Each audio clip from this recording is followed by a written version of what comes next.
Hey guys, welcome back to my channel. My name is Manjula Singh. आज की class में part 11 tense में 10 part में मैंने आपको सारे टेंसेस जो प्रीवियस वाले हैं उनको समझाया है और अब जो पार्ट 11 में पास्ट परफेक्ट कंटिन्यूअस टेंस को समझाने जा रही हूँ। आइडेंटिफाई, हम पास्ट परफेक्ट कंटिन्यूअस टेंस में कैसे पहचान करेंगे? वाक्य में मेन वर्ब के साथ रहा था, रही थी, रहे थे। देखिए प्रेजेंट पास्ट कंटिन्यूअस में भी रहा था, रही थी, रहे थे होता है, लेकिन यहाँ पर समय दिया रहता है, समय के साथ से का प्रयोग होता है, तो हम पहचान जाएंगे ये पास्ट परफेक्ट कंटिन्यूअस टेंस का सेंटेंस है। से के लिए सिंस, फॉर का प्रयोग करते हैं। अफर्मेटिव सेंटेंस, अफर्मेटिव सेंटेंस मतलब सकारात्मक वाक्य। सकारात्मक वाक्य से तात्पर्य यह है कि ऐसे वाक्य जिसमें नॉट ना दिया हो और ना ही वह प्रश्नवाचक वाक्य हो, इंटरोगेटिव वाक्य हो। फॉर्मूला क्या होगा? Subject plus had been plus V1 plus ING plus object plus since oblique for plus time. Since point of time, for duration of time, अवधि, अंतराल। प्रेजेंट परफेक्ट कंटिन्यूअस टेंस में मैंने सिंस और for को बहुत अच्छे से समझाया है, तो प्रीवियस वीडियो आप ज़रूर एक बार देख लीजिए, तो आपको बहुत अच्छे से ये समझ में आ जाएगा। आगे चलते हैं, हम एग्जाम्पल देखते हैं। सोनम 3 घंटे से घूम रही थी। अब देखिए 3 घंटे अवधि है यहाँ पर, तो सोनम सब्जेक्ट आ गया हमारा, हेल्पिंग वर्ब हैड बीन का यूज हुआ, main verb plus ING, walking, for अवधि के लिए फॉर 3 आवर्स।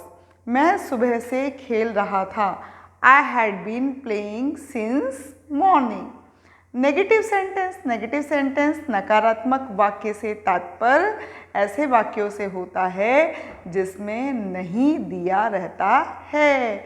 नॉट हमें इंक्लूड करना है। फॉर्मूला रहता है subject plus had not been plus V1 plus ING plus object plus since oblique for plus time. अब आगे कंटिन्यूअस के एग्जाम्पल देखते हैं। सोनम 3 घंटे से नहीं घूम रही थी। Sonam had not been walking for 3 hours. तो हैड बीन दोनों के बीच में किसका यूज हुआ? नॉट का। ये ध्यान देने वाली बात है। कई बच्चे क्या गलती करते हैं कि बीन के बाद में नॉट लगाते हैं, वो गलत रहता है। तो Sonam had not been walking for 3 hours. मैं सुबह से नहीं खेल रही थी। I had not been playing since morning. Since का यूज हमें पॉइंट ऑफ टाइम, निश्चित समय के लिए। Interrogative sentence, interrogative sentence means प्रश्नवाचक वाक्य। देखिए प्रश्नवाचक वाक्य, इसका फॉर्मूला लेते हैं। WH फैमिली का अगर मेंबर हो तो WH फैमिली के मेंबर का सबसे पहले प्रयोग करते हैं, प्लस हैड हेल्पिंग वर्ब का यूज़ करते हैं, प्लस सब्जेक्ट प्लस नॉट। यदि नहीं भी दिया हो तो नॉट का प्रयोग करेंगे, और नहीं दिया है तो नॉट का यूज़ नहीं करेंगे, इसलिए मैंने इसको ब्रैकेट में दिया है।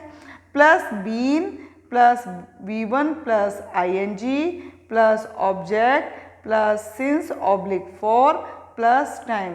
एग्जाम्पल, सोनम 3 घंटे से कहाँ घूम रही थी? देखिए ऐसे प्रश्न जिसका क्वेश्चन हाँ और ना में निकले तो वो किस में आता है? वो किस में आता है? वो हेल्पिंग वर्ब से शुरू होता है। अब पूछा सोनम 3 घंटे से कहाँ घूम रही थी, तो यहाँ पर हम बताएंगे कि वह मार्केट घूम रही थी या कहीं, तो यहाँ पर WH फैमिली का वर्ड यूज होगा। तो कहाँ के लिए क्या वर्ड यूज होगा? Where had Sonam been walking for 3 hours. For 3 hours किस लिए?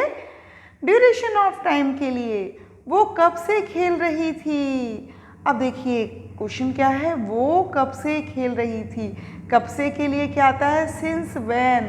Since when. अब पीछे क्या है? खेल रही थी और से भी दिया है, तो यह पास्ट परफेक्ट कंटिन्यूअस टेंस का वाक्य है। इसे परिवर्तित करेंगे, since when Had she been playing? Question mark. Thank you. आपको अच्छे से समझ में आ गया होगा. I hope you enjoyed watching this topic.